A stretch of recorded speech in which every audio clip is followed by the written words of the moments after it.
Hey folks, man, this is Monk, and we're back with another episode of Classes of Cinematics, and I'm joined as always with my co-host. We got Bobby Blockbuster. Yo. Yeah, folks, so we're here to talk about a classic film, and on this episode, we're going to take you down to the crime noire genre. You know what I'm saying? This is a fun film, man. It's based on a book by Walter Mosley, and it's called Devil in a Blue Dress. The book has the same title. In this film, it's 1940s Los Angeles. Easy Rawlins is an unemployed black World War II veteran with few job prospects. At a bar, Easy meets DeWitt Albright, a mysterious white man looking for someone to investigate the disappearance of a missing white woman named Daphne Monet, who he suspects is hiding out in one of the city's black jazz clubs. Strapped for money and facing house payments, Easy takes a job but soon finds himself in over his head.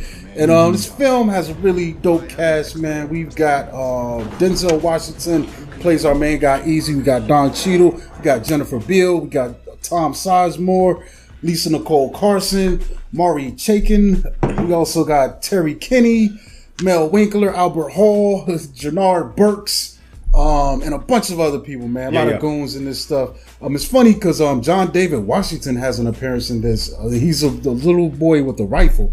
And that's crazy because that's Denzel Washington's son. Yeah. That's wild. I missed that cameo because I've been checking for it. But it'd be interesting too why there's so much racial stuff going on. This is 1948 where this film takes place. It's post-World War II. And it's kind of in the Los Angeles area. Our guy Easy's living in a majority black neighborhood, and interestingly enough, he was a guy who came from the war and was able to take advantage of the GI Bill, and he bought a house. Whereas most people in his neighborhood are renting, so that's kind of a big thing. It's kind of a sense of pride for him. So early on in the film, we see him lose his job, he gets laid off, and he's trying to meet this mortgage. He don't want to lose his house, and as a result of that, he gets set up for this path. The guy hits him up, says, yo, I just need you to find this woman, and I'll pay you some money. It's enough money where he can stay afloat, The numbers in this are funny, man, because like $100 is like a stack. Right there in this world. And he's complaining about bread being 15 cents. And I'm like, yo, that's crazy. Interestingly enough, it's a thing where you think this thing is simple, but he ends up getting caught up in this really crazy criminal underworld. And I think it's interesting because the background we go on this character is that he's kind of been around this kind of stuff before, not by total choice, but he has dabbled. He's dabbled. By default. He has dabbled. Well, and what I like about this story, man, is it covers a lot of ground. It covers, of course, there's the racial undertones, racial divides, corrupt politics, corrupt police work, and then this murder mystery aspect that's going on, but. What really sells it, what really makes it all like just really cohesive and stick together well is the great attention to detail. Because this story, it goes all over the place. There's so many plot twists and everything, but it's all gelled together so well that everything makes sense the whole time.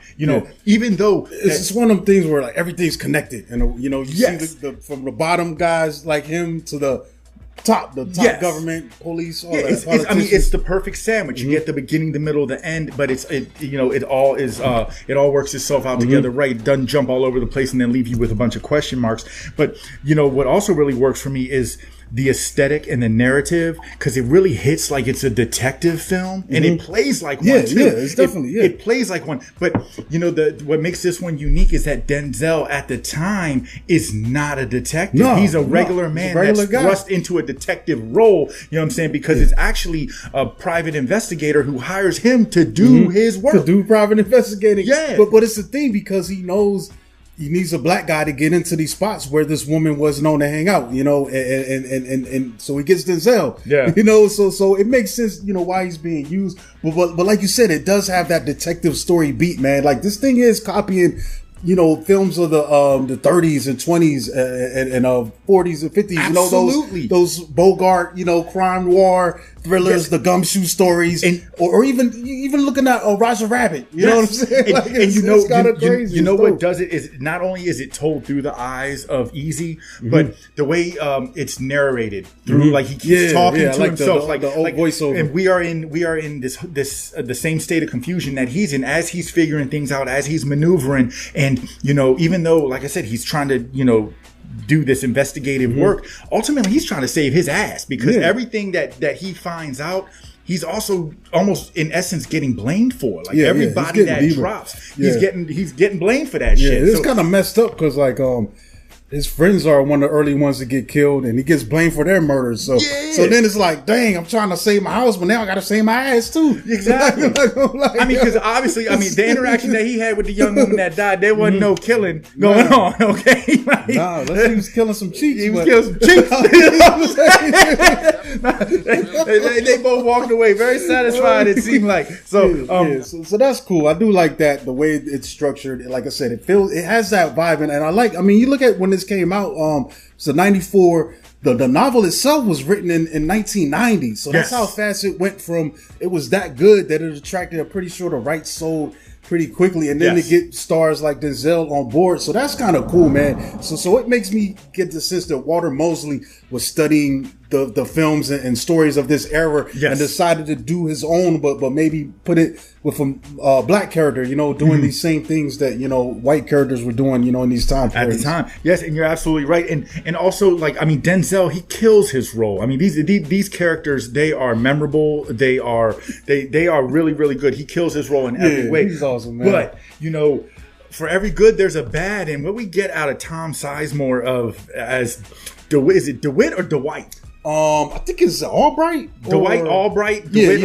Albright. But he is actually the official private investigator. And man, I mean, Sizemore is just so good at playing a scummy person. It makes me wonder though, if he's giving Denzel this money, how much was Sizemore getting? Because pretty much he outsourced a part of the aspect of the job he couldn't do. Yeah. He's not going to be able to run around these clubs and talk to certain people and get good information from them, just because of the racial dynamics of the time. Yeah. And the thing is too, is that, every good goon has a goon squad, and he had a team of like 4 people, so that they were probably all on his payroll as well. And it's just wild to see him as this character who's supposed to be, this, I don't want to say a stand-up investigator, because nothing about him is stand-up. He is a scummy person. I feel like he was more of a fixer, because they're looking for this young woman, and they don't really tell Easy why.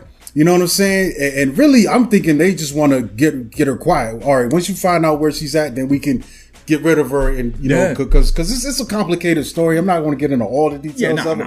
But that takes away from the fun. But as the layers start come back, it gets deeper and deeper and more corrupt and stuff.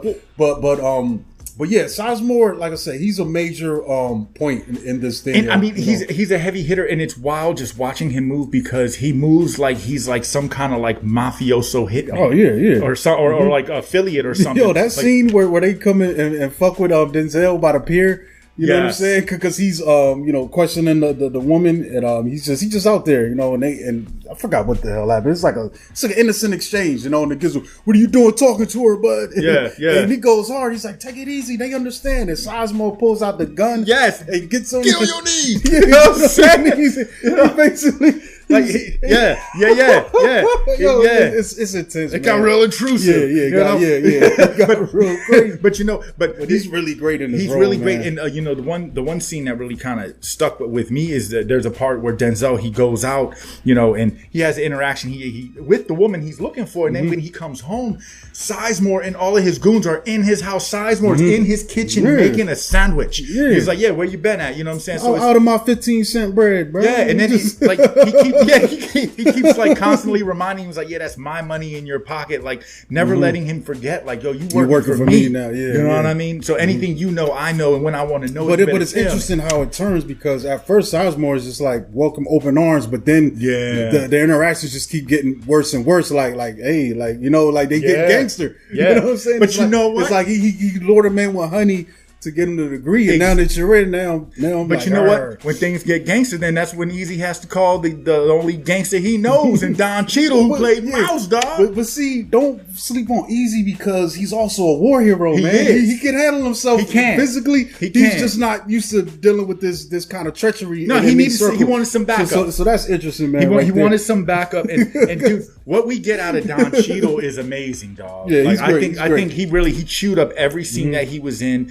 He had a lot of on-screen charisma, and like it was wild, because like for me, he really embodies this the term loose cannon. Like when he's on any scene that he's in, you don't know what he's gonna do. He's quick to pull a pistol out. He keeps two of them, and so you pull one out and then pull the other one out. This one might be a distraction. He shoots you with this one. They've got some great interactions in this film, man. Because it's like you could tell he didn't want to come call Mouse because Mouse is going to go there. Yes, it's like every time. It's like I need help, but I can't control the level of help Mouse is going to give me. Mouse is going to be Mouse, and that could be anything. You know what I'm saying? And it's kind of fun watching it play out, especially when Mouse first shows up, because this is a point where Easy's been snooping around looking for this guy, and I like this part because there's this character in this movie who keeps trying to cut his trees down. I don't know if it's a nervous tick or he's trying to audition to be everyone's gardener. Next lumberjack. But this one time when he's there and he tries to get Easy's attention, and Easy's just used to blowing this guy off, man, this crazy nut, and he's trying to tell Easy, dude, there's a guy right there. No, Easy, there's a guy. He stops him just enough in time to see the guy come from the side and swing at him. So you see Easy handling himself. He does a pretty good job, but it gets close, and then Mouse comes out, and I like this part too because Mouse takes control of the situation. Then they sit the guy down and they're just interrogating him. And then the Mouse is like, "You want me to try my way?" And he's like, "Go ahead, man. Ask him a question." And Mouse just pulls out his other pistol, bow, bucks him in the shoulder. And the guy runs out. He's like, "What you do that?" He's like, "Now we don't have no questions. Didn't ask no questions. Didn't get no answers. Now he's gone." Like Mouse is like the 1948 version of O-Dog. Yeah, man. He's great, man. But speak to the acting, man. Denzel is great in this, man. He is. I think Denzel is such a physical actor too, man. He's great with line delivery, but his body language is so crazy. Yes. The scene that got me was when he's being questioned by the detectives. They interrogating him, and the one smacks him in the head, right? And he's like, and he's just, and the way he's carrying on, he sits down, he's rubbing his head, and they're talking a little bit more, and the dude comes to smack him again. I don't know if this was in the thing, but it's such a clever scene. Dude goes to smack him again, and Denzel's like, "Hell nah, boom." That's twice. And leaves him again. No, you're not in there. He throws him, yokes him up, and then the other guy pulls a gun on him, and he's like, "Nah, fuck that. You're not gonna bust me in the head again." It's subtle shit like that, and the way he's moving and just walking, it's crazy, man. No, you're absolutely right. I mean, without Denzel playing this role, I don't think the film hits as hard or works the way that it does because of his body language and his on-screen charisma that he brings. And then plus, with that narration, Denzel has a certain way of, like you said, delivering his lines and his dialogue and just demeanor as a whole that, it does. I just don't see it working. And, with his character having to be such a strong, dude on his own, just trying to figure it out. Denzel's great at those roles. We've seen it time and time again. Yeah, you know what I mean? Yeah, it's great, man. The what we get from the cast is just so good, man. A lot of great characters. And I love the era of this. Just the whole. It makes me want to look into this period. Like I said, I want to read this book now. I think I'm gonna go ahead and get me a copy. And you telling me there were more series with the same characters, so that's kind of interesting to me because like I said, the history of it is dope, man. They even talk about it a little bit. How a lot of the black people moved out of the South, moved out west seeking jobs, and you've also got the post-war shit going on, all this industry, that people are working, and just the way the society is structured. You got this rich, really powerful, wealthy guys, running Hollywood and running the industry, and then the working class, you know what I'm saying? Yeah. And the business people running businesses, just trying to make a living. It's so rich. Everything in this thing is just so full of life, It is, and it really it puts you there. The way that the set pieces look. I mean, the cars are beautiful. They all look. I mean, they all look like the only thing missing is somebody hanging out the window with the Tommy gun.